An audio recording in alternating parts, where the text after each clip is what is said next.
presenting an extract from the world-famous speech of Pandit Jawaharlal Nehru, who was the first Prime Minister of India and has delivered on the glorious occasion and the eve of Independence Day.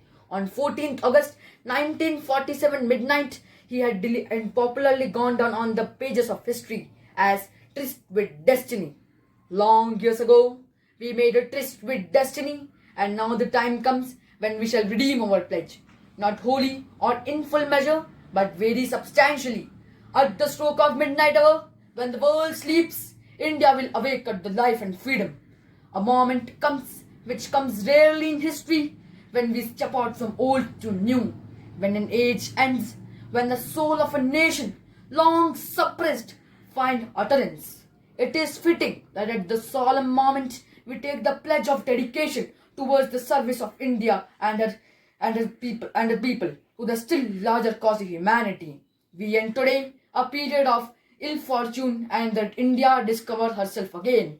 Our achievement that we celebrate today is but a step towards the opening of opportunity and the greater triumph and the achievement that awaits us. Are we brave enough and wise enough to grasp this opportunity and accept the change of future? Freedom and powers bring responsibility, and responsibility rests over this assembly of the sovereign people of India. Before the birth of freedom, we have endured all the pains of labor, and our hearts are still heavy with sorrow. Some of those continue even now. Nevertheless, the past is over, and this is the future that beckons us to now. Jai Hind.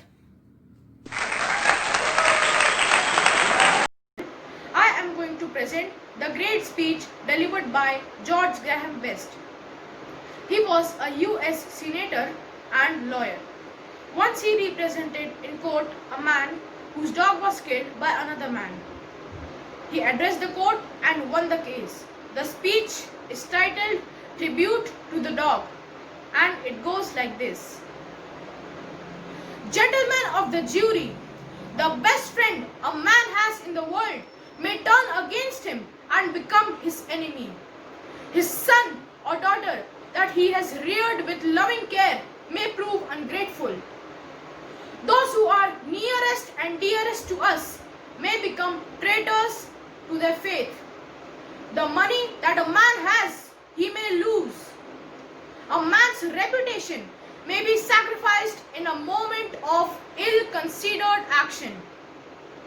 The one absolutely unselfish friend that a man can have, the one that never deserts him, the one that never proves ungrateful or treacherous, is his dog.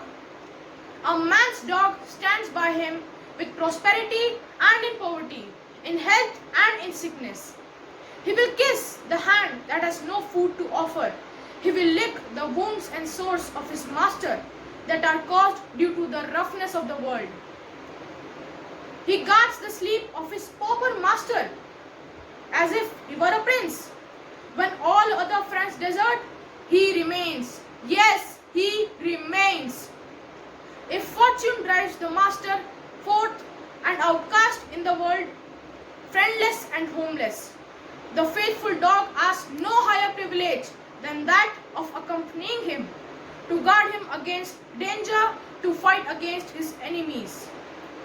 And when the last scene of all comes, and death takes his master embrace, and his body is laid away in the cold ground, no matter if all their friends pursue their way, there by the graveside will the noble dog be found, his head between his paws, his eyes sad, but open in alert watchfulness, faithful and true, even in death. Thank you.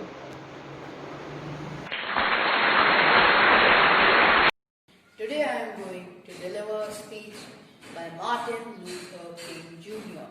that was delivered on August 28, 1963 during the March on Washington. Let us not wallow in the valley of despair, I say to you today, my friends. And so even though we face the difficulties of today and tomorrow, I still have a dream. It is a dream deeply rooted in the American dream. I have a dream that one day this nation will rise up and live out the true meaning of its creed.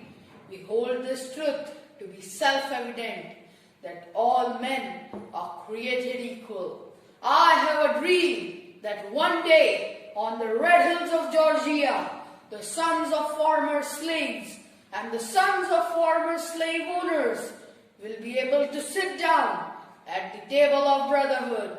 I have a dream that one day my 4 little children will live in a nation where they will be not judged by the color of their skin, but by the content of their character. I have a dream today. I have a dream that one day, right there in Alabama, little black boys and black girls will be able to join hands with little white boys and white girls as sisters and brothers. I have a dream today. I have a dream that one day every valley shall be exalted and every hill and mountain shall be made low. The rough places will be made plain and the crooked places will be made straight. And the glory of the Lord shall be revealed, and all flesh shall see it together. This is our hope, and this is the faith that I go back to the south with. And when it happens, and when we allow the freedom ring, when we let it ring from every village, every hamlet, every state, and every city, we will be able to speed up that day when all of the God's children will be black men and white men, Jews and Gentiles, Protestants and Catholics will be able to join hands and sing. Free at last, free at last. Thank God Almighty, we are free at last. Thank you. Today I am going to deliver a speech by Greta Thunberg, a 17-year-old Swedish activist.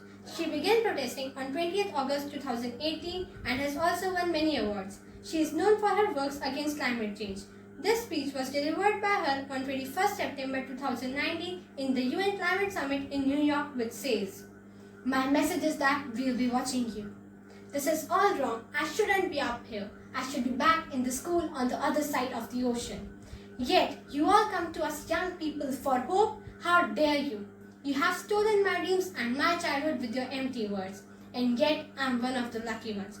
People are suffering, people are dying, entire ecosystems are collapsing. We are in the beginning of a mass extinction. And all you can talk about is money and fairy tales of eternal economic growth. How dare you? For more than 30 years, the science has been crystal clear. How dare you continue to look away and come here saying that you are doing enough when the politics and the solutions required are still nowhere in sight? You say you hear us and that you understand the situation, but no matter how sad or angry I am, I do not want to believe that. Because if you really understood the situation and still kept on failing to act, then you would be evil, and that I refuse to believe. The popular idea of cutting our emissions in half in 10 years only gives us a 50% chance of staying below 1.5 degrees global temperature rise and the risk of setting off irreversible chain reactions beyond human control. 50% may be acceptable to you, but these numbers do not include tipping points, most feedback loops, additional warming hidden by toxic air pollution, or the aspects of equity and climate justice. They also rely on my generation, sucking hundreds of billions of tons of your CO2 out of the air with technologies that barely exist. So, a 50% risk is simply not acceptable to us, we who have to live with the consequences. To have a 67% chances of staying below 1.5 degrees global temperature rise, the best odds given by the IPCC, the world had 420 gigatons of CO2 left to emit back on 1st January 2018. Today, that number is already down to less than 350 gigatons. How dare you pretend that this can be solved with just business as usual and some technical solutions? With today's emission levels, this CO2 budget will be entirely gone within less than 8.5 years. There will not be any solutions or plans presented in line with these figures here today because these numbers are too uncomfortable and you are still not mature enough to tell it like it is. You are failing us, but the young people are starting to understand your betrayal. The eyes of the future generations are upon you, and if you choose to fail us, I say we will never forgive you. We will not let you get away with this. Right now, right here is where we draw the line. The world is waking up and a change is coming, whether you like it or not. Thank you. I hope that you have now understood the importance of climate change and how we need to control it. Thank you for your patient listening.